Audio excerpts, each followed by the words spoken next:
Hey, shalom, Lord Christ. Brothers and sisters tuning in. This is Captain Soccer War, the Israelite School of Universal Practical Knowledge out of Memphis, Tennessee. Some of y'all know me as Chief Sock G. Coming to y'all live on the Angry Black Man Media channel, man. We're going to call these going forward angry news updates, right? I did a live stream last week concerning what's going on in the government right now with Donald Trump and the Doge uh, probe into the finances and the budget that's going on with the government right now. So I did a live stream, went about an hour, just providing some background information on what's going on with the Department of Government Efficiency, Elon Musk, Donald Trump, and everything that's transpiring with the government from a financial perspective. And I wanted to come to y'all with this stream today. I titled it Blind Justice because there's a lot that's going on right now with the Department of Justice and the Attorney General that's been appointed the head of that department, and some of the orders that have come down from the top, uh, seemingly at the behest of Donald Trump. Has led to some mass resignations. And so there's a lot that's going on in the media. What I want to be able to do with these streams, man, is just take the news and break it down in a way that's very simple and easy for us to digest. I think it's necessary in these times. Tuning in the mainstream media, you for sure gonna get the perspective that they want you to see. And there's a political twist when it comes to how the media is portraying these stories and really telling you what's going on, particularly from the uh, you know, depending on which news outlet you're going to for your information, they're gonna give you their political spin on it. So if you turn into Fox, they're gonna give you the conservative or the Republican perspective, right? Of course, they're gonna be favorable to Trump. They're gonna tell you the things that they want you to hear from that perspective. And if you go to other outlets like MSNBC, CNN, they're gonna give you the liberal or the Democratic spin on the news stories. What I want to be able to do is take these news stories, break them down, and deliver them, for our people to be able to digest and really show you how all of these things that's taking place right now is writing on the walls for us to you know, find a way to exit out of this system. When I say exit, not to leave America or to go anywhere, because there's nowhere you can go on the planet where you're going to be outside of the reach or the scope of influence of, America's government and their powers. But mentally and spiritually, there is a way that we can begin to take our minds and our spirits out of the hopes of America and the dream of and the the promises of the American dream, and one day we're gonna be able to live equal and free and be on the same playing field as our oppressor. Now, if never any time before, it should be clear for us to see that you know the future of this country uh, does not have a prominent place for us in mind. The goals and the aspirations of the powers that be right now is to revert back to a time when America was great. And the time in their minds when America was great was when our people were completely subjugated and accepting of a second class citizen status, and just really, um, you know, content with being at the bottom, being bootlickers, being, assuming the role and the position that they have allotted for us. And I think that's something that many of our people are completely in opposition to, and there's a spirit of rebellion that's rising in the Black, Latino, and Native Indian community. But the problem is, if we don't have the proper leadership, the proper guidance, the proper perspective on what it is that's taking place, things can quickly descend into chaos and to push us further into a horrible position when it comes to um, being at the mercy of our oppressor. Here in the Israelite School of Universal Practical Knowledge under Commanding General Yohana, since 1969, we have been teaching our people that the only solution for us is to come back to the Bible, come back to being the people that the Most High called us to be, so that we could reclaim our unity. and our pride and our brotherhood and our togetherness, so that as a nation of people who are bound by the morality and the rules and the commandments of the Most High, we could be able to fight against all of the various forms of oppression and subjugation that comes at us from our oppressor's direction. So, having said that, man, let's go ahead and get into uh, the goings ons that's happening right now with our oppressor and the Department of Justice. I'm gonna go ahead and share the screen. Uh, First story we're gonna go to is uh, concerning the resignation of several members of the Department of Justice, and just give a breakdown on what it is exactly is being said has led to these resignations. All right. So blind justice is a play on, of course, in America, they say that justice is blind. If you ever go and look at any of the statues of, justice that existed at many of these courthouses around the country, they always show justice in America with scale balances in her hands, um, with a blindfold on. And the purpose of this representation is supposed to say that, justice isn't seeing or choosing a side. Justice is weighing in the balance of what's right and wrong and making a decision based on that, right? So this statue of this lady holding the scales blindfolded is what is recognized as the symbol of justice, for uh, this European court system and the way they go about meting out justice. All right. Let me see something. Justice is supposed to be blind. It's not biased, not politicized, not doesn't have an agenda, isn't on one side or the other. This is what our oppressor wants us to believe their justice is all about. But as we go ahead and get into this story of today, we're going to see that justice is not at all blind. All right. So, this is an article out of the New York Times that was posted yesterday. It says the order to drop the Adams case prompts resignations in New York and Washington. The interim U.S. attorney for the Southern District and 5 officials with the Federal Public Integrity Unit quit after Justice Department has ordered charges against Mayor Adams to be dropped. All right. So this woman right here, Daniel Sassoon, she was the federal prosecutor in Manhattan for the Department of Justice. This is a federal worker. She works on federal cases, right? She's the prosecutor that's going to try you in a RICO case, going to try you in, anything that having to do with, scamming money in large amounts, political, in any political. What's the word? Corruption. You know what I'm saying? All these things that are considered federal crimes. It's not a city attorney, right? She isn't trying people who are committing crimes that are, uh, you know, illegal in the state of New York. Mm-mm. This is the feds right here. This is big time, right? This is, major crimes that's being committed. She's the lead prosecutor. Now, she was in charge of prosecuting the case against Mayor Eric Adams, who was this guy here, who was the mayor of New York City.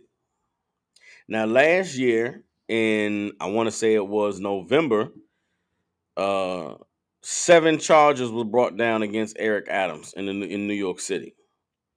Right? Let's go ahead get back to this timeline. Right? So September 25th, 2024, prosecutors at the Southern District of New York indicted Adams with 5 counts in an alleged long-standing conspiracy connected to improper benefits, illegal campaign contributions, and an attempted cover-up. At the time when these charges came down against Eric Adams, a lot of people were saying that Adams was being hit with these charges because he stood against Joe Biden and the immigration stance that Joe Biden had taken concerning the immigrants coming from South America, but also the immigrants that he was bringing over from Ukraine. Right? If you all remember, several senators and governors from southern states like Texas, like Arizona, had bought charter buses, and they put thousands of immigrants who had come across the border illegally on those buses and shipped them up to New York. The Israelite School of Universal Practical Knowledge under command of General Yohana, we actually did a huge clothing drive some months ago where we went to New York City and we fed and we clothed and we assisted those brothers and sisters who were dropped off in New York City on those buses. I'm talking about thousands of brothers and sisters with no place to stay, with no jobs. They were just put on buses by governors and state officials down there in those southern states, and they were shipped to New York. Well, when they landed in New York, Eric Adams, who was the mayor, had to accommodate these thousands of immigrants. And so what he did was he set aside some hotels and some housing and put those immigrants up in those places. Now, when those immigrants landed in New York, Eric Adams came up against Joe Biden and was saying that he recognizes and acknowledges the issue that these southern states are having concerning these immigrants coming across the border. And so it was right after Eric Adams came out against Joe Biden and the whole immigration policy that he got hit with this 5-count indictment in November or September. So it was being said then, well, this was Joe Biden and them retaliating against Eric Adams for not standing and accepting those thousands of immigrants that came into New York City, right? And so when the indictment came down, quickly we saw Donald Trump uh, verbally coming to the aid of Eric Adams and saying that Eric Adams was someone who, that the charges against Eric Adams were politically motivated and that he was being retaliated against by the Biden administration because he wouldn't go along with their whole immigration stance, right? So let's go back to Dan. Let's go back to where we are present day. So we go from September 2024, where the charges against Eric Adams are brought out, to let's see, we're going down the timeline. November 16th, 2024, then President-elect Donald Trump and Adams attended a UFC event at Madison Square Garden along with other Republican leaders 11 days after Trump won the election, right? So he bought Eric Adams. They met at a UFC event, chopped it up, right? Then in December 12th, Adams meets with the then incoming border czar, Tom Harmon, in a closed-door meeting to discuss their plans to remove what he says were violent, undocumented immigrants. So now Trump's the cat that Trump appointed to be over top of immigration had a meeting with Eric Adams on December 12th. Right? On January 7th, a court filing revealed the FBI uncovered additional criminal conduct by Eric Adams. Right? So the FBI is continuing their investigation. On the 7th, they released a report saying that they found more criminal conduct by the mayor. Right? January 17th, about a month ago, Adams met with Trump at Mar-a-Lago days before the inauguration. They said they had a meet, they talked, but they didn't talk about the bribery case, right? Then on January 20th, in the last second move, Adams canceled appearances at 2 Martin Luther King Jr. events in New York City, and he attended Trump's inauguration in person. So he went from being some obscure cat on the side that Trump is talking to about his case. Hey, you over there, you the mayor, you got all them immigrants. We want to get them immigrants out of there. You got to choose, what you going to do.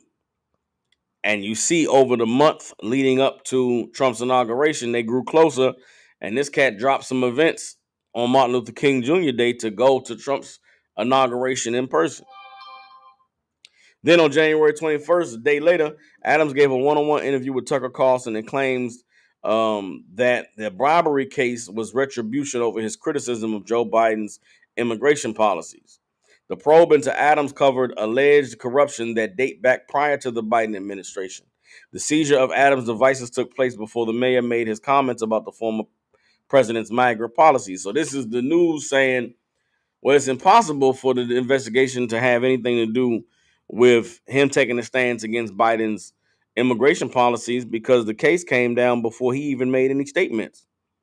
So what they're saying is, nah, Adams was on the radar for having committed crimes way before anything that took place between him and Biden came about. Which goes to show you that these people in these high positions of political power, all of them are corrupt. All of them have something shady in their background. When the charges come down, he's saying, man, it's all because I stood against Joe Biden. The government is saying, no, they ain't nothing to do with Joe Biden. We was investigating you a long time ago. We been knew you was crooked. Then he get this meeting with Trump. He's in a position where Trump wants to show that Biden and his immigration policies were wrong. You got a black mayor who's in a lot of trouble with the government. Trump go to him and say, listen, man, you got this case. I might can make it go away. What you willing to do for me?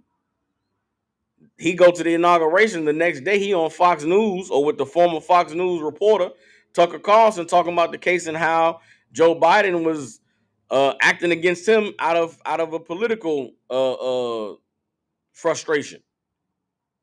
So now they painting the previous regime to be crooked and using the Department of Justice to act politically. But now Donald Trump is in office, and he has somebody who's in a position where damn near Adams ain't got no choice but to grab his ankles. And whatever Donald Trump wants, Donald Trump can get. But how far is Donald Trump and them willing to go? Well, let's get it. January 31st, 2025, Adams' attorneys met at the Justice Department offices in Washington, D.C., along with federal prosecutors from the U.S. Attorney's Office in Manhattan, including acting U.S. Attorney for the Southern District of New York, Danielle Sassoon, the woman who just resigned on the 12th.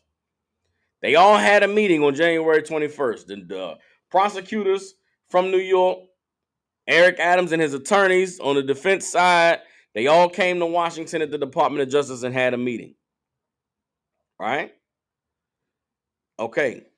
Now, Danielle Sassoon was appointed by Trump, and the Deputy Attorney General, Emil Bove, also was there, right? Emil Bove is the Deputy Attorney General, which is like the CEO of the Department of Justice. The Department of Justice was a business. The president is this woman, I forget her name. But the second in command is Emil Bove. He's the one that gives the orders to the attorneys, the attorney generals that act under him, right? But he's a former Trump defense attorney. When Trump was tried for treason during the January 6th trials, and when they had him on trial for that Stormy Daniels case, where Trump was charged for funneling money, hush money, to I think he was taking campaign money and was paying off the prostitute Stormy Daniels to be quiet about their affair.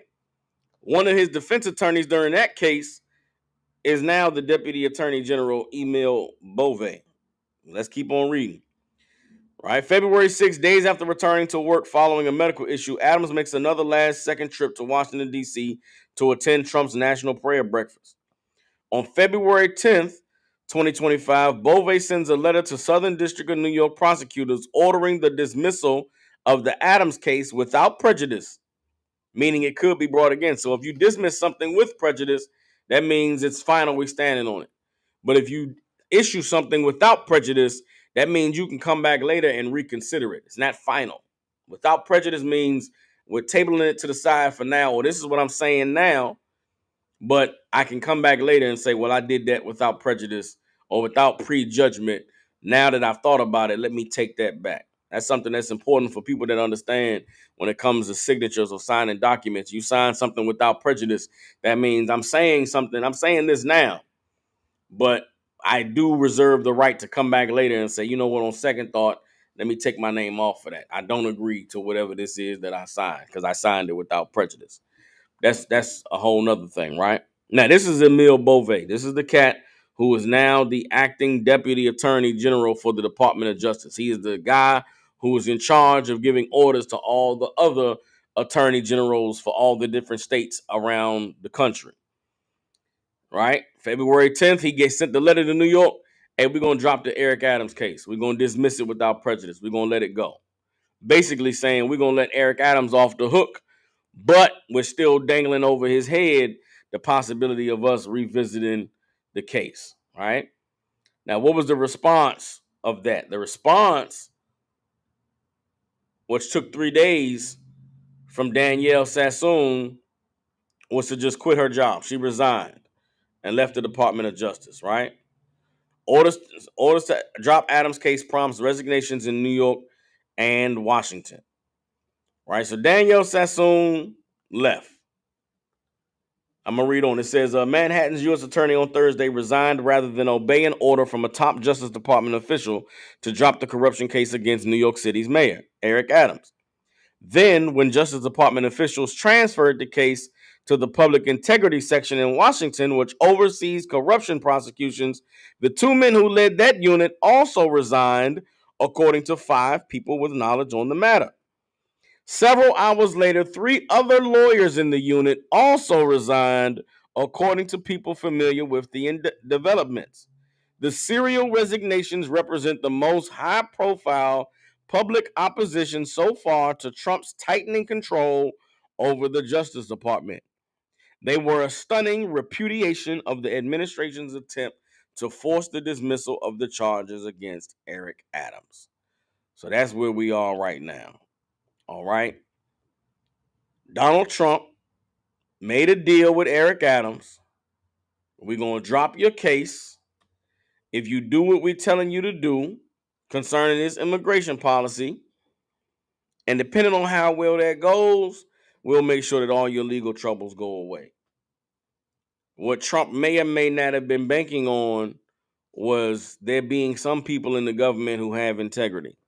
Some people in the government who have, a little bit of a backbone, who believe in blind justice. Now, this is what they want you to believe. They want you to believe that these people who are resigning are so honorable and are so, uh, a symbol of America's greatness and America's balance of powers.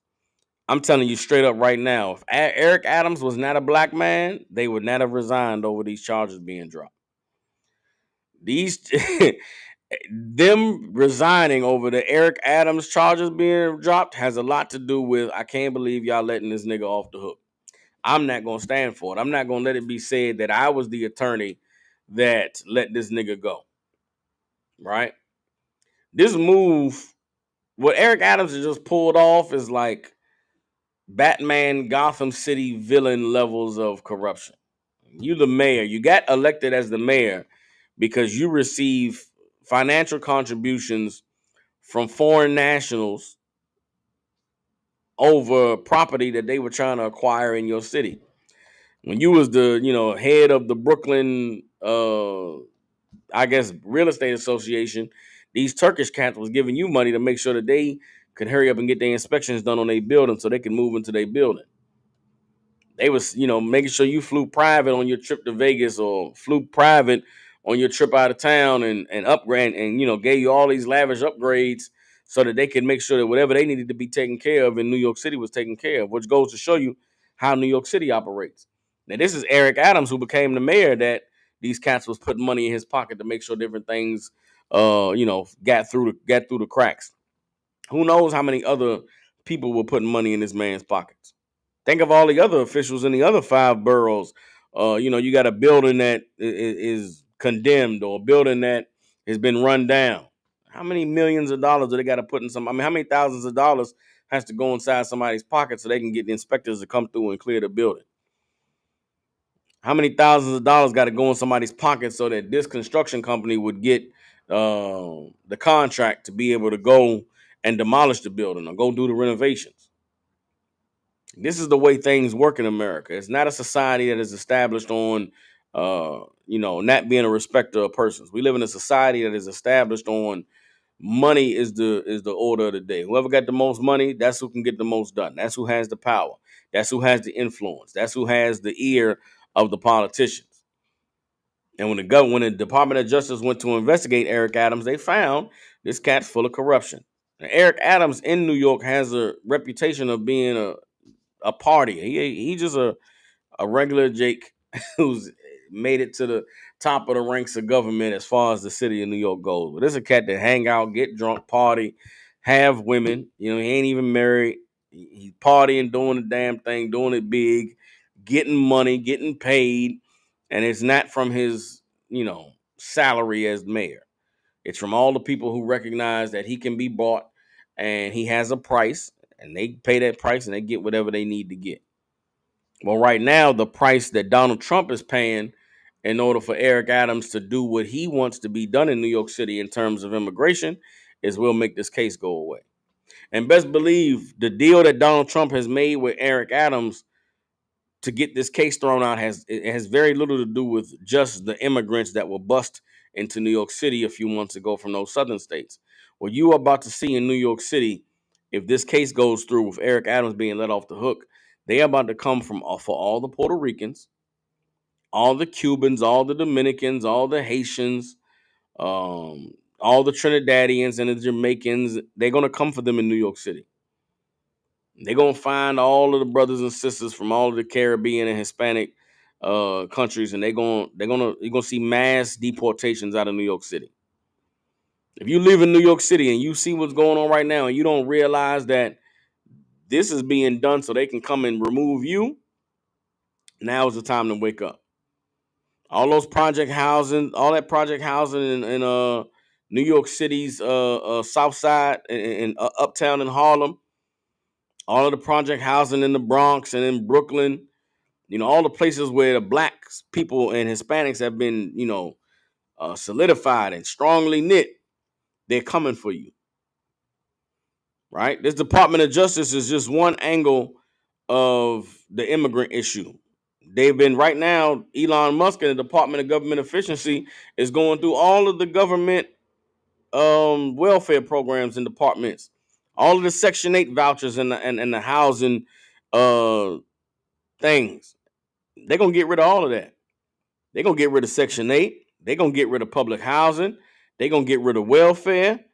And all of those brothers and sisters that hail from all of those famous projects and all of those famous places in New York City that are black and brown communities, they shipping you out of there.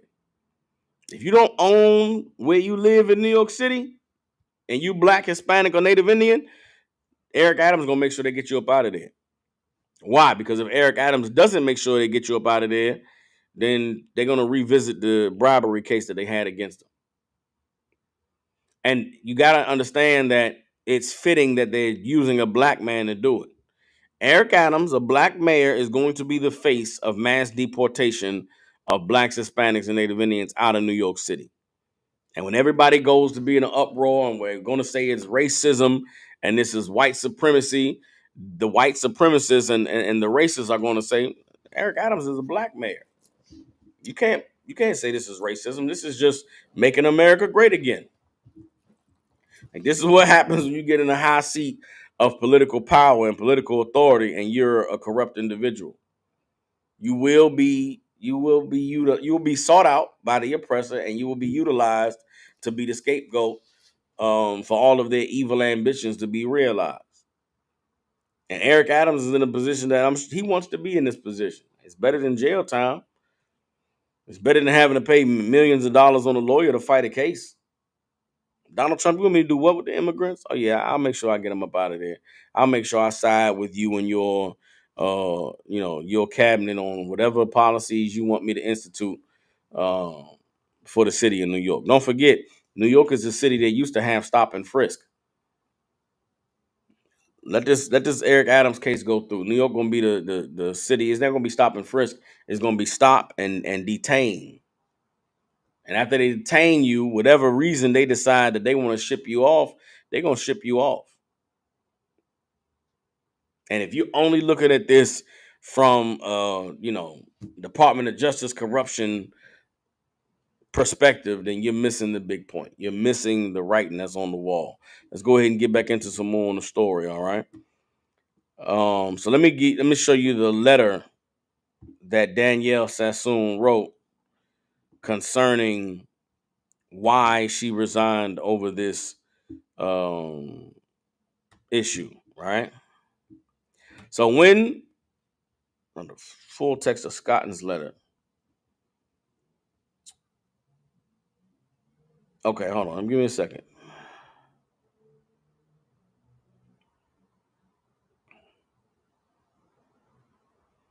Bear with me, y'all. Bear with me. Scott, who clerked for. Hold on.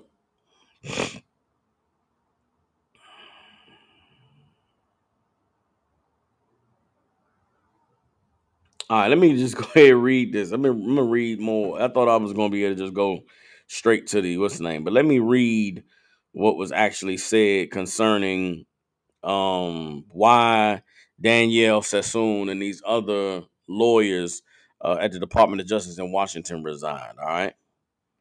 So let's read it here. It says on Friday, a federal prosecutor, little known outside New York legal circles, sent a third 350-word resignation letter that bluntly explained why the Trump administration is facing the largest mass resignation of Justice Department lawyers since Watergate. If you don't know, Watergate is what took place during the Nixon administration, and what was found at Watergate was that the Nixon administration was using spies and espionage to dig up dirt on their opponents in an election cycle to be able to spread misinformation to the masses concerning his opponents, so that he would be able to stay in power or stay um, to be a president for another term. Right. So that was the last time. We seen mass resignations like this was over the Watergate scandal. Because what happened with Watergate is when the news broke the case of what happened with what was going on. Nixon tried to use the Department of Justice to go after the reporters or to go after his political opponents. And those lawyers during the time refused to follow Nixon's orders, and they resigned because they were like, we're not going to be a part of this corruption. So the last time they saw mass resignations like what's taking place right now was during the Nixon administration over Watergate. And at that time, I believe this was the late 80s, they called those resignations principled resignations. The resignations of those lawyers during the Watergate, they were called principled because, man, they took a stand against something that was evil. They took a stand against injustice. And that same term is being invoked today with these resignations that's taking place in the Department of Justice. The media is hailing these lawyers as being, strong and courageous and standing for the American values of there being a justice system that is blind and isn't politicized and isn't partial to one side or the other. It's justice is for what's right, and that's the way it's supposed to be. When in reality, you know, let the reality is that's not how justice in America works. But in this instance, these lawyers are being hailed for standing for the idealism of what that justice is supposed to be. But let's keep on reading.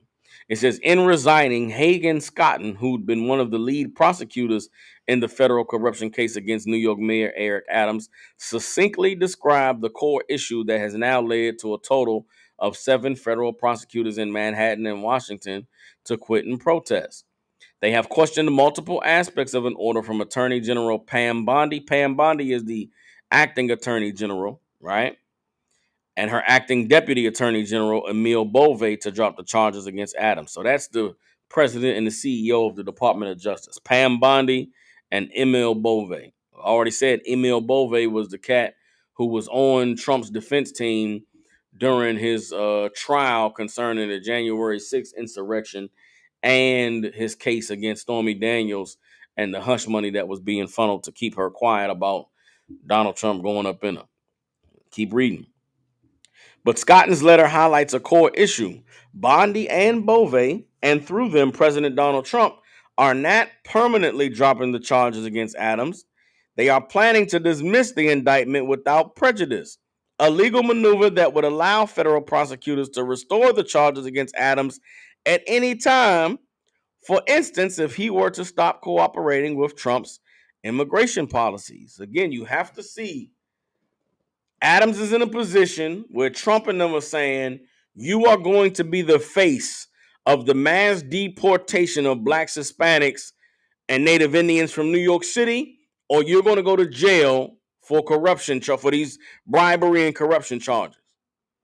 Eric Adams is a greasy slime ball criminal person in politics, and he's taking the deal. He's making a deal with the devil that I will be the face of your immigration policy. I will be the face of all the mass deportation of blacks, Hispanics, and Native Indians in the city of New York if you get me off this case. That is the deal that Eric Adams is making. And because that deal is being made, these prosecutors are saying, nah, we can't stand for this. We not if we don't say nothing now, it'll be too late for anything to be said. So regardless of what the news is trying to tell you, whatever side the Republicans or the Democrats or the conservatives and the liberals fall, this case in New York City is about a black mayor who was corrupt, who was facing charges, being given a get out of jail temporarily pass by Donald Trump in exchange for being the face of the mass deportation of blacks, Hispanics, and Native Indians out of New York City. Eric Adams has accepted the deal. I will be the face of your mass deportation policy if you keep me out of jail. And so Trump had his attorney general pass the order down, and we're gonna let Eric Adams go. We're gonna dismiss the case without prejudice. We may come back and try him later, but we're gonna see how it work out with him, handling this deportation thing we about to do in New York. And these attorney generals are saying, nah, man, we can't stand for that. That's messed up. So you mean to tell me now we making deals with criminals? Now we what's the word? We negotiating with terrorists. In the attorney general's eyes, Eric Adams is a terrorist. He's supposed to go to jail. Donald Trump is saying, hold up now, listen. He does maybe not have to go to jail. If he does something for us, then we'll keep him out of jail. And Eric Adams is a fool for not realizing that you're going to be the face of mass deportation of black, Hispanic, and Native Indians out of New York City. And once that's over, they're going to bring back the charges against you. They're going to indict you and you're going to go to jail. Why he would take a deal where his charges are dropped without prejudice is insane. It is absolutely ridiculous. Also, what Eric Adams knows is he cannot win that case. If he was to deny the deal that Trump had made him, he's going under the jail. They would use that Department of Justice to make sure he goes to jail for life. His life is over. So he had no choice but to accept being the face of Donald Trump's mass deportation program. That we'll see in time how this works out. But the news is not going to tell you that Eric Adams is being made the poster child of the mass deportation of blacks, Hispanics, and Native Indians out of New York City. But that is absolutely what this case is about. This case is not about corruption and bribery charges. It's not about Eric Adams getting a couple dollars funneled to him by some Turkish nationals for their building paperwork to be approved. This is absolutely everything to do with Eric Adams being made the face of the mass deportation of blacks, Hispanics, and Native Indians in New York City, and the Department of Justice officials saying, nah, this nigga, we can't let him be free so he can do that for y'all. Y'all got to find somebody else to do that. All right? So let's go ahead and go back to the letter, all right? See something? Keep reading. It says Scotton was citing an issue that Danielle Sassoon, the now former acting U.S. attorney in Manhattan, raised in her own resignation letter to Bondi this week. Sassoon described what she said anointed to a quid pro quo that Adams' attorney, Alex Spiro, had made in a meeting with her, Bove, and other prosecutors on January 31st.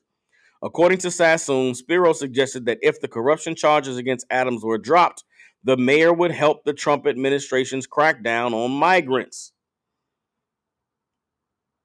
Say that one more time. According to Sassoon, Spiro, who is Eric Adams' lawyer, suggested that if the corruption charges against Adams were dropped, the mayor would help the Trump administration's crackdown on migrants. Spiro said in a statement, the idea that there was a quid pro quo is a total lie. He's saying ain't no quid pro quo. But the prosecutor that resigned said in the meeting, out of his mouth, he said, well, if y'all would have let these charges go away, perhaps maybe Mr. Adams could help the enforcement of your immigration policy. He could help you with the migrant problem. Don't forget, Donald Trump is from New York. Donald Trump is a New York real estate mogul. Donald Trump is trying to find a way to grow his brand while he's being the president. What better way for Donald Trump to grow his brand and to acquire more resources than to deport all of the quote unquote illegal immigrants out of New York City? Think of all the real estate that would immediately become available. Donald Trump is using Doge and Elon Musk to go into the government record books and find out where all this erroneous spending is.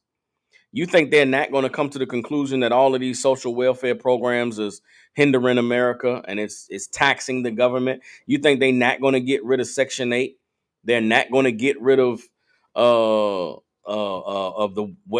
welfare housing programs? If they got rid of Section 8 and federal housing in New York City, how much real estate now becomes available?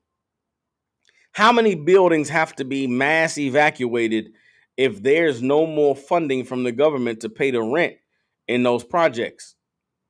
All the people who no longer are able to pay the rent in their project apartments because Donald Trump has put an end to Section 8 vouchers and has put an end to government housing. Well, now what happens to all of those projects? What happens to all that low income housing in New York City? Maybe Elon Musk will create funnel some money to Donald Trump so that Donald Trump's real estate company can come buy up all of that land. Think of all the choice real estate that is immediately available for purchase in New York City if there's no more government housing in New York City. All of these people that live in these project houses that are now out on the streets, where are they going to go? Don't worry, ICE is going to come and round you up. ICE is going to come and pick you up and find a place for you to live. If you can't see that that's the breadcrumbs is leading to the mountain of evil that's coming down the road, you're blind. You're deaf. You're deaf, dumb, and blind. Right now, Eric Adams is facing bribery charges. His lawyer says to the prosecutors of the case, perhaps if you drop the charges against Mr. Adams, we maybe could help you with your immigration problem in New York City. Oh, for real? We dropped the charges. How could you help us out? Well, you got a migrant problem in New York City. We maybe could help you make that migrant problem go away. What power does the mayor have in the city of New York to be able to enforce immigration policies? He got power over the police. He has power over housing. He has power over the enforcement of different programs that are in the city.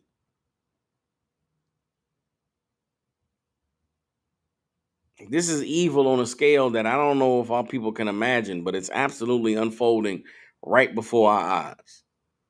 And these lawyers that have taken the stance in the Department of Justice were right to take their stance. But it's only so long, it's only so far that principled resignation can take you. All right. Keep reading. It says, hold on. Enlarge this a little bit so y'all can see this too. Share this tab instead. My bad. Let me zoom in a little bit.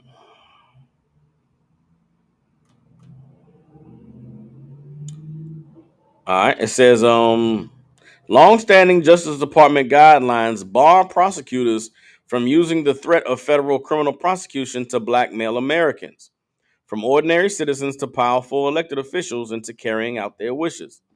In his resignation, Scott nodded to these guidelines and said that such an agreement ultimately would put Adams, the mayor of the country's largest city, at the legal mercy of Donald Trump's administration. No system of ordered liberty can allow the government to use the carrot of dismissing charges or the stick of threatening to bring them again to induce an elected official to support its policy objectives, Scotton wrote. Our laws and traditions do not allow using the prosecutorial power to influence other citizens, much less elected officials, in this way. On Friday, Adams appeared on Fox News, Fox and Friends, with Trump border czar Tom Homan, who offered a colorful version of the kind of scenario the departing prosecutors have been worried about. If he doesn't come through, Homan said of Adams, promised to allow federal immigration agents to operate at the city's Rikers Island jail, I'll be back in New York City and we won't be sitting on the couch. I'll be in his office up his butt saying, where the hell is the agreement we came to? Yo, he said this on Fox and Friends. Like these people have no tact.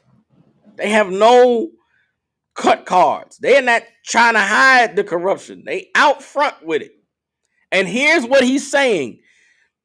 Tom Homan, who Trump has put in charge of the border, has just said that if Eric Adams does not allow federal immigration agents to operate at the city's Rikers Island jail, he's going to be back in New York City and he'll be up Adams' butt saying, where the hell is the agreement we came to?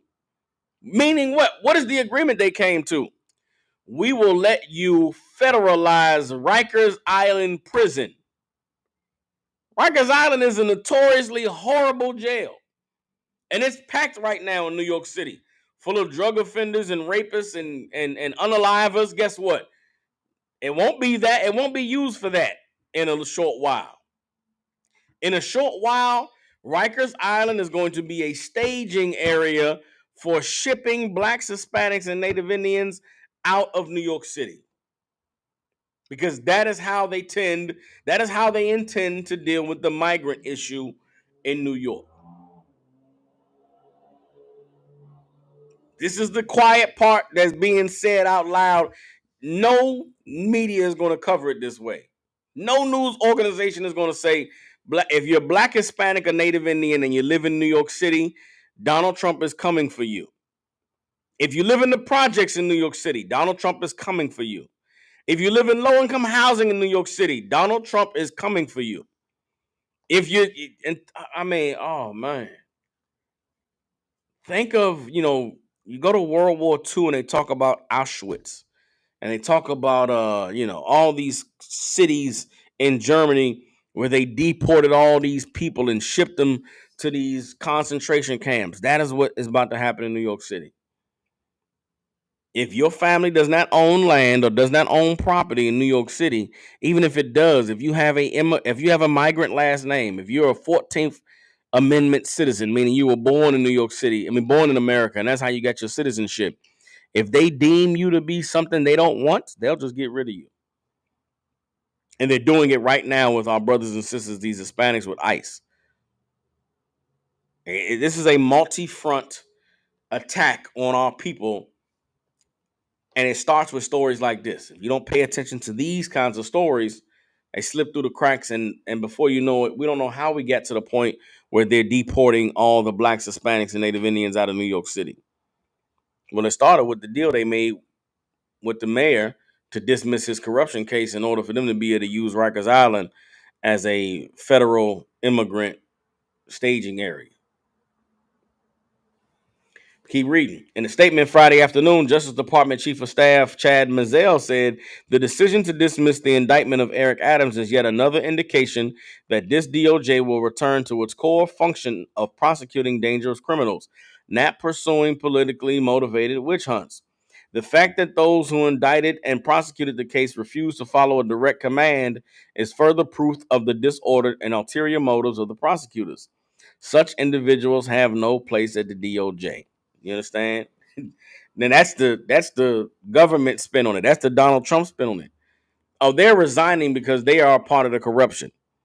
Their principled stance actually isn't principled. They're supposed to be soldiers. If you in the government and you get a direct order from your superior, you're supposed to follow it blindly. Who are you questioning? You know where that came from? That's Nazi Germany. That's Hitler and the SS. But it's also the way that the military is supposed to be. It's how it's supposed to be. Who told you to think, nigga? You taking a principled stance? Nah, you corrupt. You're part of the problem. You ain't doing what you told. And it's also fitting that this prosecutor is a white woman. That's why they gotta get rid of all these DEI hires. See, you white women with your principled stance. Who told you to think, woman? You got ethics? It's America, goddamn it. You don't have no ethics here. You do what you're told to do.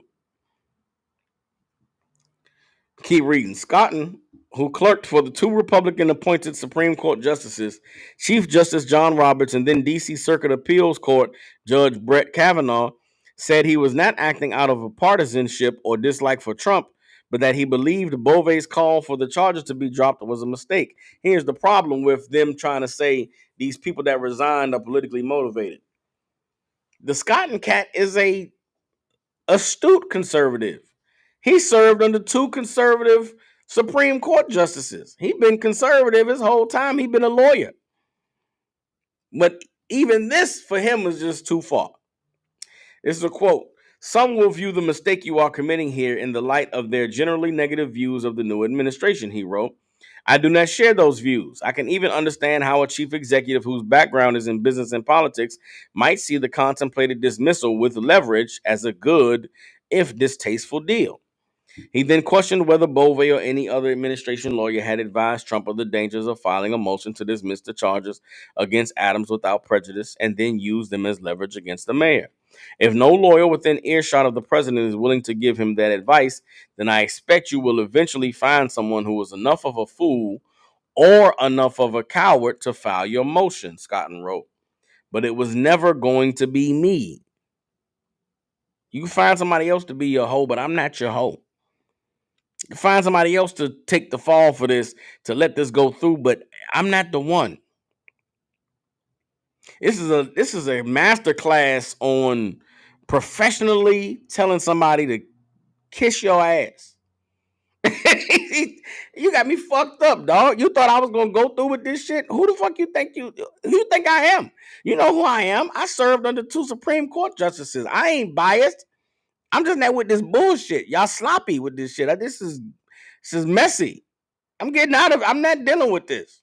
That's what he's saying in a very, very astute, scholarly, educated, professional way. Nobody could say that's what he's saying. I'm saying that's what he's saying because I'm reading between the lines.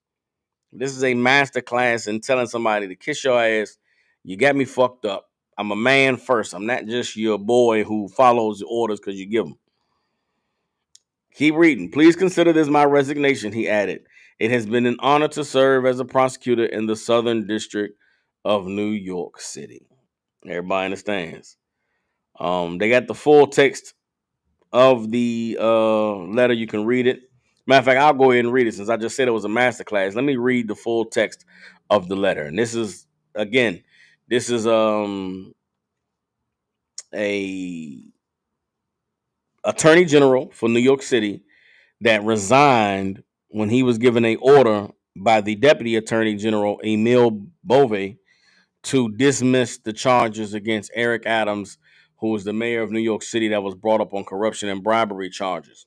And the reason why he resigned is because he would not uh, accept that the president wanted to broker a deal with Adams that they would dismiss his case with the possibility of revisiting it in the future in exchange for Adams to allow for Trump's immigration policies to be enacted in New York City. All right. So I'm going to put the camera on me while I read the letter. All right.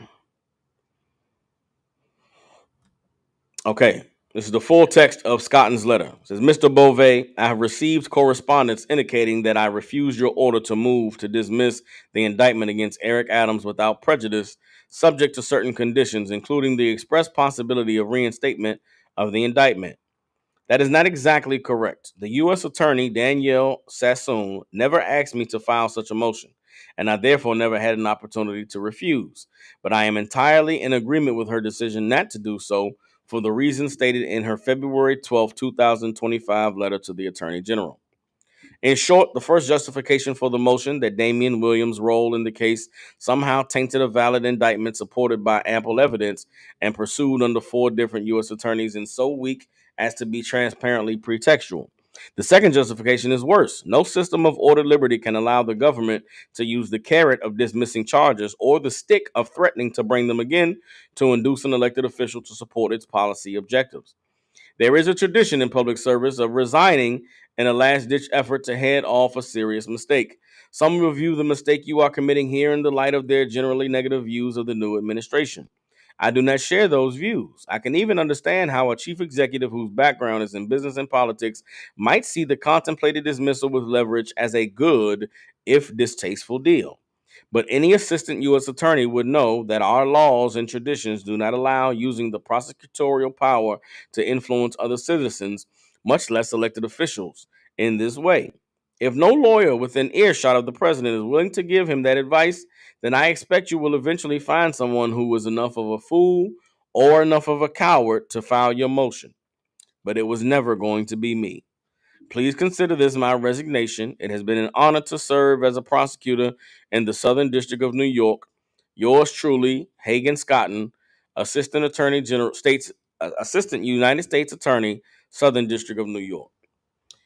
Hagan Scotton, let me give you a round of applause. I'm going to give Hagan Scotton a round of applause. That is the most professional, astute, honorable, kind way that I've ever heard someone tell their boss on their job, kiss my ass, suck my stuff, I'm quitting this job. Like, I remember the movie man,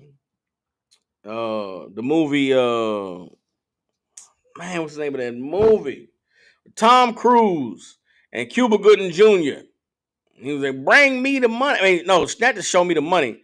When Tom Cruise quit the sports agency, there's a scene where he goes, who's coming with me? He quitting the job, and he just wants to know who's going to quit this job with me. Epic scene of somebody quitting their job. There's a movie, Half Baked. There's a scene where they decide that they're going to go into the marijuana distribution business. The cat quits his job at the burger place. And he says, F you, F you, you're cool, F you, I'm out. He quit his job. Those are the epic quittings that I can recall in my memory. None of that has anything on Mr. Hagan Scotton, who resigned from the Department of Justice, or the department resigned as the United States Assistant Attorney General in New York City. That's masterclass. The media is going to tell you, they're going to talk about Trump utilizing the Department of Justice to get his immigration policies passed. They're going to talk about the criminal past of Eric Adams and, the bribery charges and the corruption that exists in government. And they're going to talk about how it's bad that Donald Trump would go to these lengths to be able to, get Adams out of jail, but be able to dangle an indictment over his head in exchange for Adams' cooperation with allowing for their immigrant policies to be instituted in the city of New York. But what they're not going to tell you is that this is a clear and present danger to all blacks, Hispanics, and Native Indians in New York City, that this administration fully intends on getting you out of New York City. They are coming for you. What the Trump administration is doing with the Department of Government Efficiency and allowing Elon Musk to go through these various departments and look at the spending and to determine, well, this is too much money going to this thing here or too much money going over there. We need to get rid of this program and get rid of that program. They are going to get rid of Section 8 housing. They are going to get rid of low-income housing. They are going to get rid of government federally funded housing programs. And when they do that, immediately in New York City, there is millions of people who do not have a place to live. There is billions of dollars in real estate that now becomes available in New York City because it's no longer being used to house people who are dependent on federal funds. What do we do with all these people that have just recently been kicked out of their homes in New York City? We're going to round them up with ICE and we're going to deport them. We're going to stage them at Rikers Island, and we're going to ship them off to all different places. If you don't see that is what's coming down the pipeline, then I pray the Most High will allow you to wake up. I pray the Most High will open your eyes. These lawyers who took this principled, who decided to take a principled resignation rather than stand for the evil and the corruption that is being instituted by this government, by this president and his people in his cabinet. Salute to them. But like Mr. Scotton said in his letter, if nobody with the earshot of the president is going to tell him how wrong this is, then I'm sure eventually you'll find somebody that'll be your fall guy. You'll find somebody, that's a coward or stupid enough to go through with this, but it ain't going to be me. Guess what? There's thousands of people lining up to do Trump's evil, lining up to be the fall guy or to be the face of whatever horrible policy he wants to put in place because, hey, when you're standing next to the man in charge, guess what? You ain't got nothing to worry about. Since 1969, the Israelite School of Universal Practical Knowledge has been teaching so-called blacks, Hispanics, the truth according to the Bible. Primarily that your oppressor is the devil that the Bible speaks of. And all the things that the Most High said must come to pass in order for him to be exposed to be the devil and to be shown to be the wicked on the earth, they're going to do those things. This takeover of the government and the institution of these different policies is exactly what the people of America voted for. This is exactly what they want. The same way that the people of Germany voted and elected Adolf Hitler into power. Same way that the parliament, the government, after the burning of the Reichstag in Germany, passed power over to Hitler that was unprecedented, which led to him establishing the SS, which was the security administration in Germany, so that they could get rid of all of the people that were potential dangers to the government. And we know what happened with who was rounded up and where they were placed and what happened with them. That is what's coming to America. We're in it now. It's not coming. It's here. The writing is on the wall. And I thank the Most High for allowing me to be able to have this platform to expound on these things. My only hope is that brothers and sisters will wake up to the truth, realize what's coming, and come back to the Lord. The Israelite School of Universal Practical Knowledge in your city, in your zone. Find it. isupk.com is the website. I am Captain Soccer War down here in Memphis, Tennessee. Some of y'all know me as Chief Sock G. And with that, I'll holler at y'all.